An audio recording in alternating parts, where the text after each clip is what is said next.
Halo teman-teman, jadi hari ini kita lagi ada di warung bakso Cuanki Hegar Bandung, tepat di Jalan Ciwasra nomor 243 Bandung. Hai teman-teman, perkenalkan, nama saya Dian Ramahasna dengan NIM 122-80-350. Dan pada kesempatan hari ini, saya akan menyelesaikan tugas saya mewawancarai 3 UMKM di mata kuliah Entrepreneurship di semester 7 ini. Indonesia dikenal sebagai negara dengan jiwa wirausaha yang terus tumbuh. Dari warung sederhana, kedai kuliner, hingga usaha keluarga, semangat entrepreneurship hadir sebagai motor penggerak perekonomian rakyat. Namun, apa sebenarnya arti dari seorang entrepreneur? Entrepreneurship atau kewirausahaan bukan sekedar berdagang, ia adalah kemampuan seseorang untuk melihat peluang, berinovasi, mengambil risiko, serta menciptakan nilai bagi masyarakat. Seorang entrepreneur bukan hanya berjualan produk, tetapi juga membangun impian, memperdayakan orang lain, dan menciptakan keberlanjutan usaha. Di tengah keseharian kota Bandung, ada satu kuliner yang sudah akrab di telinga banyak orang, Cuanki. Cuanki Hegar menjadi salah satu tempat yang sering kali dikunjungi oleh berbagai kalangan, dari anak sekolah, mahasiswa, hingga pekerja, sekedar mencari semangguk hangat untuk mengisi perut.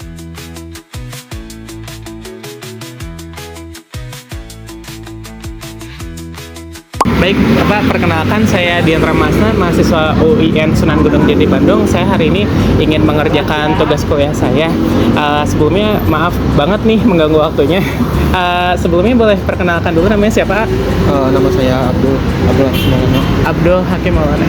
Abdul Hafiz Maulana. Hafiz Maulana. Ya. Langsung aja masuk ke pertanyaan aja ya, Pak. Bagaimana caranya biar si pelanggan ini tuh tetap setia ke Cuanki Hegar Bandung ini? Buat pelanggan bisa datang sedia buat ke Cuanki Hegar tuh, pertama kita harus konsisten buat dari menunya, dari masakannya. Itu yang membuat pelanggan Cuanki Hegar tuh tetap setia sama kita. Jadi dari kualitas bahan masakan, seperti bumbunya tetap konsisten, ramah kepada pelanggan, itu menjadi kunci buat kita. Oh, jadi ada daya tarik tersendiri ya, Pak, ya, biar kesini lagi, biar nggak tersaingi oleh cuanki-cuanki yang lain mungkin ya, Pak. Oke, untuk pertanyaan kedua, Bapak, kalau misalnya menghadapi kendala apa nih yang sering dihadapi sama Cuanki Hegar ini? Kalau buat kendala sih, selama di sini belum ada kendala terlalu besar. Cuman ada beberapa kendala ya, dari itu kendala biasa kayak pelanggan kan maunya beda-beda. Nah itu jadi kendala kita. Apalagi kalau misalnya kekurangan orang buat kerja, itu bisa jadi salah satu kendala buat kita. Oh. Itu aja sih paling. Kalau misalnya orderan juga banyak, itu juga bakal jadi sedikit kendala buat kita kalau kekurangan orang. Itu aja sih. Menarik sih. Oh, itu juga ada itu ya, Pak, nge-packing buat dosen gitu ya. Tuh. Oke, kalau buat perbandingannya nih, kayak misalnya tadi tuh rame banget kan, habis jam istirahat. Tapi kalau misalnya ada di hari-hari biasa mungkin sepi. Nah, perasaan Bapak gitu gimana kalau misalnya perbedaan apa yang dirasakan nih saat ramai dan sepi gitu? Kalau misalnya lagi ramai itu biasanya kita semua tim bakal sibuk banget, terutama yang buat yang makan di sini ya. Betul. Itu bakal makanya kita bakal chaos banget, apalagi ditambah orderan kita kan juga orderan online.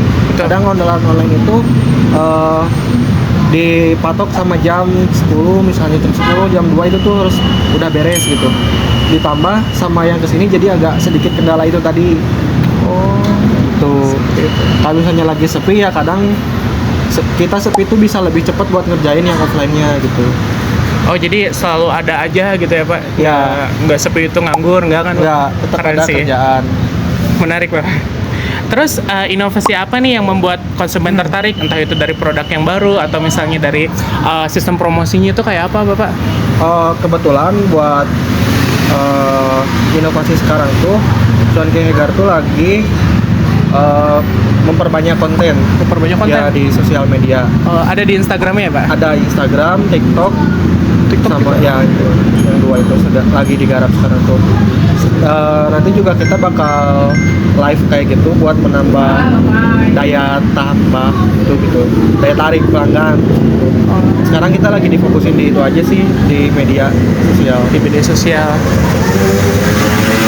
Mungkin segitu aja ya Bapak. Maaf banget mengganggu waktunya. Terima kasih banyak untuk Cuanki Hegar Bandung.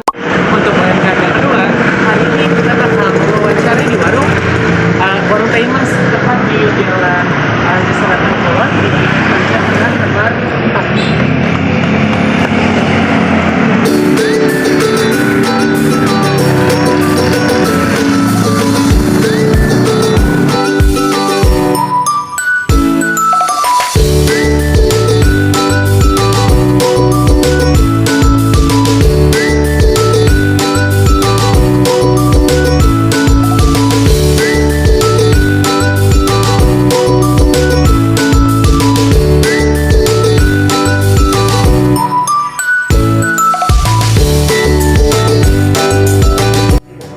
Oh teman-teman, jadi sekarang saya udah ada di warungnya Teh Mas. Sekarang sedang berada sama siapa nih namanya? Saya Egi. Egi. Ya. Oh siapanya Teh Mas? Saya anaknya. Oh anaknya Teh Mas. Saya Oh saya dengar-dengar kayak warung Teh Mas, warung Teh Mas itu tuh udah menjadi obrolan biasa anak-anak SMA nih. Kalau emang apa namanya sepewe itu kah atau gimana? benar, soalnya emang di sini emang banyak banget kayak anak-anak SMA, anak-anak kuliah, terus ya SMP gitu emang sering ada uang ini kayak jam Base camp gitu ya? ya kayak teman biasa gitu. Oh kalau Egi sendiri nih kesibukannya ngapain? Simpan saya sambil kuliah dan mumpung sekarang lagi libur ya sambil usaha sampingan aja ngebantu usaha orang tua saya. Sekarang semester berapa? Saya sekarang semester 3. Semester 3? Oh, semangat ya. Oke. Sekarang mau nanya nih, sejak kapan nih mulai jualan-jualan kayak jualan seblak, warung? Sebenarnya sudah lama sih kan 2017, tapi itu bertahap gitu emang dari pertamanya emang usaha yang bisa dilihat ini kan awalnya emang orang biasa, tapi ya kayak tahun jadi mau dibuka lah kayak sebelah Oh, jadi belum ada nih, ada mesin capit. ada di dalam tahap usahanya. Keren. Terus ada pertanyaan mengenai apa nih yang bikin jadi beda nih antara seblak ini sama seblak lain bisa? Ya bisa juga dari yang bedanya sebelah ini kayak mungkin dari ya perasa ya saya berbeda gitu ya. Dan juga dari tempatnya kan kayak kelihatan sedikit nyaman gitu buat kayak jam-jam sambil istirahat dan mungkin ada juga yang makan sebelah di sini ya. Ya mungkin beda ini ya bisa dilihat lah dari yang bisa dirasakan orang di sini. Terus kalau misalnya dagangan lagi sepi nih biasanya Egi melakukan apa biar ada yang tutup yang ini nih?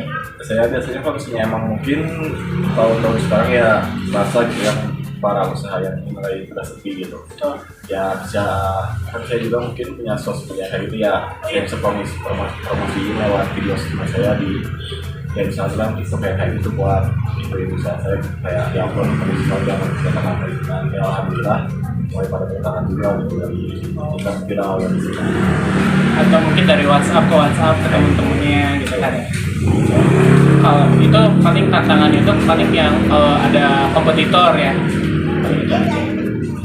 Terus kalau rencana kedepannya buat warung ini, saya juga baru lihat lagi ada renovasi ya. Ya, betul.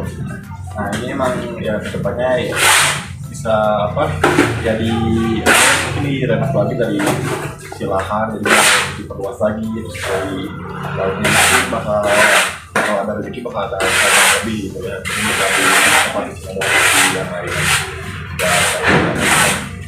ya ramai gitu. Baik sih, gitu aja sih. Maaf mengganggu waktunya ya.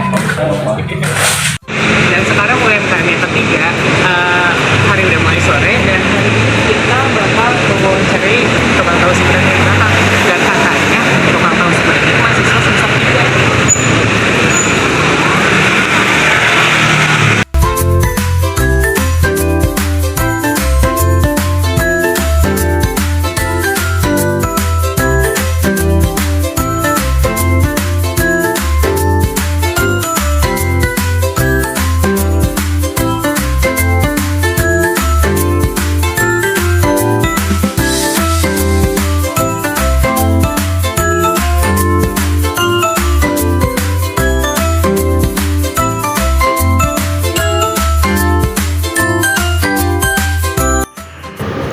Sebelumnya saya mau perkenalkan diri dulu. Saya Diandra Mahasna dari UN Senen Gunung Jati, jurusan Sosiologi semester 7. Nah, saya dikasih tugas kuliah sama dosen saya untuk mewawancarai UMKM gitu terkait dagangannya. Dengan siapa namanya sebelumnya? Saya Agung. Agung. Iya. Oke.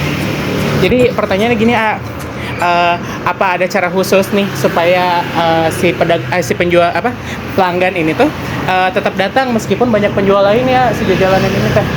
Tetap datang gitu ya. Iya. Kalau dari saya sendiri sih kita mengedepankan kualitas dari barang ya.